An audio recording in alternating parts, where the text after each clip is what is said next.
It's Nigeria's 62nd independence anniversary. Let's talk now to Professor of Journalism and Mass Communication, Rafa Kinfeleye, who joins us live from New York. Prof, thanks for joining us on the news this hour. Thank you. Many Nigerians usually would use today to reflect on many of the problems bedeviling the nation. And if we were to go that route, there are quite a number of them. But I'd like us to just begin by reflecting on the fact that we've been together as an independent nation for some 62 years. How significant is that, particularly when you consider the many episodes of secession, the call for secession, but the fact that irrespective of all of the problems, there is still Nigeria 62 years after? The first thing we have to congratulate ourselves for the 62nd anniversary of our independence.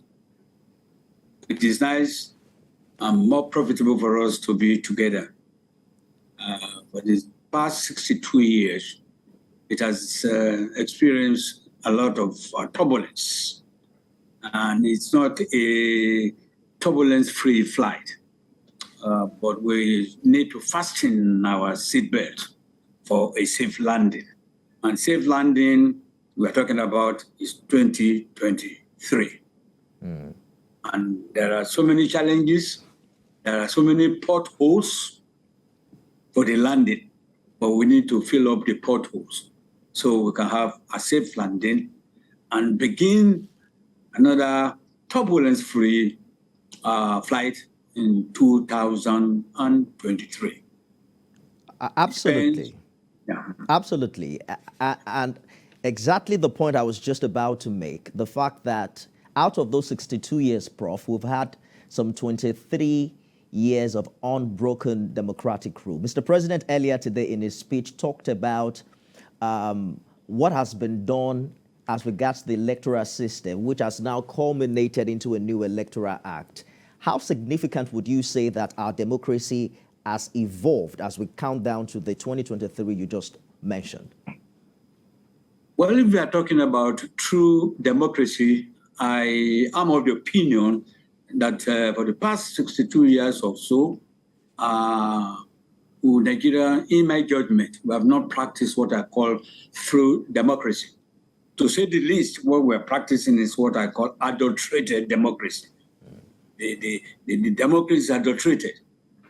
And therefore, we need to remove the adulteration democracy and practice what we call true democracy, i.e., the center is so preoccupied with, is so powerful at the expense of the others. So there's a need for us to practice sustainable democracy by making sure power is not over-concentrated at the center. And therefore, there's a need for us to address the issue of security. There's a need for us to address the issue of fair-free, credible election.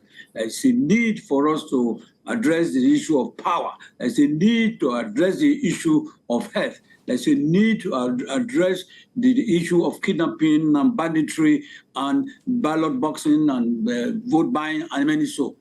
For us to do that, power should be given to the regions. It is not new. We have practiced it before. And it's an aberration for us to say we are practicing democracy in the true sense. We are not. For us to practice this democracy, all these things should be in place. And we should start by creating a formidable state police. We are not saying that the federal government police should be phased out. It works simultaneously. And the federal police will deal with federal issues. The state police will deal with state issues. The local government police will deal with local government issues. It is not new. I was told by my dad some years ago that we had this one in place, and that was our harmony. And then we need the press also to assist the government to understand. We need to educate some of our political leaders who, in my judgment, are turning from political leaders to political dealers. They are dealing with falsehood. They are dealing with corruptions and the like. The electoral act you are talking about, we need to do proper voters education. And it leads me to how independent is the independent electoral commission. I get your point, They Prof. need to be. This idea has been discussed under many topics, decentralization of power. Some have called it restructuring. But what is the path to actualizing this? Are we trusting that perhaps we will eventually vote in a leader who will tow that path? Or are there other alternatives to having the central give up some of its power?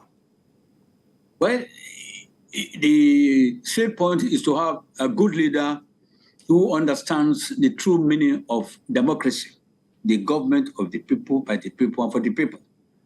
And in doing so, when you come out en masse to vote in 2023, to bring a leader who will understand the challenges of and the importance of democracy, and also understand the role of the press in the democracy.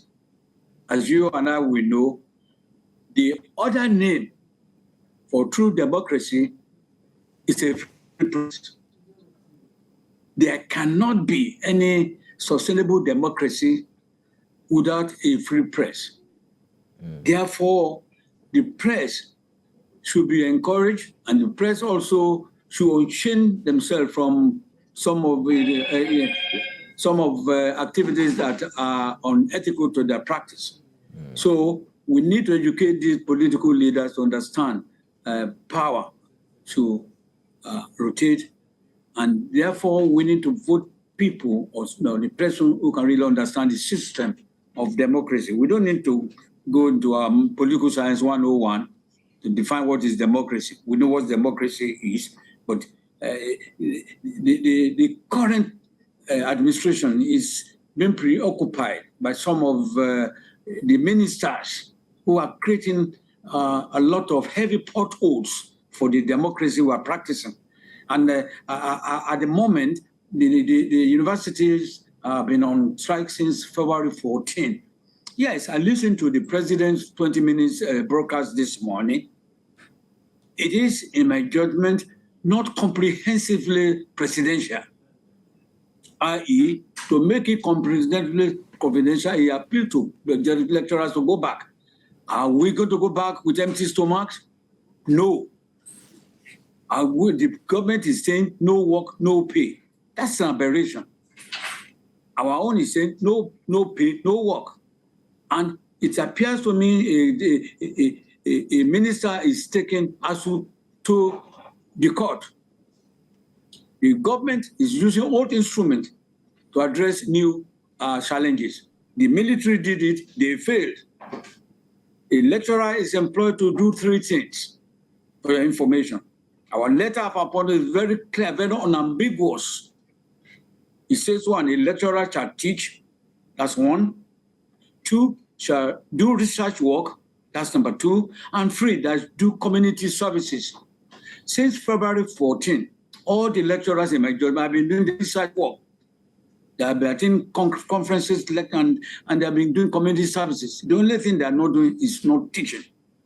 And if I am doing 2 out of 3, and when you provide the enabling environment for me to do the third one, which is teaching, I will make up for the lost ground. Lecturers are not factory workers. As you stop the Coca-Cola, all the bottles will be empty. And this is important for us to understand and educate our ministers. At this point, 2 ministers who have been out of the system, they are causing the potholes, i.e. the Minister of Education. They should understand they need to be educated, but now they should have resigned. I hear you, Prof. If a practice, I hear you, yes. Prof. The president also Yes. did mention about the constraint of limited resources. I'm sure you heard him say that, and talking about the government's commitment to doing its best within the limit of the resources available to it. But we don't have enough time to explore all of that, Prof. I'm afraid we have to go. Professor of Journalism and Mass Communication, Rafa Kinfaleye, thank you so much for finding time to talk to us tonight. Welcome.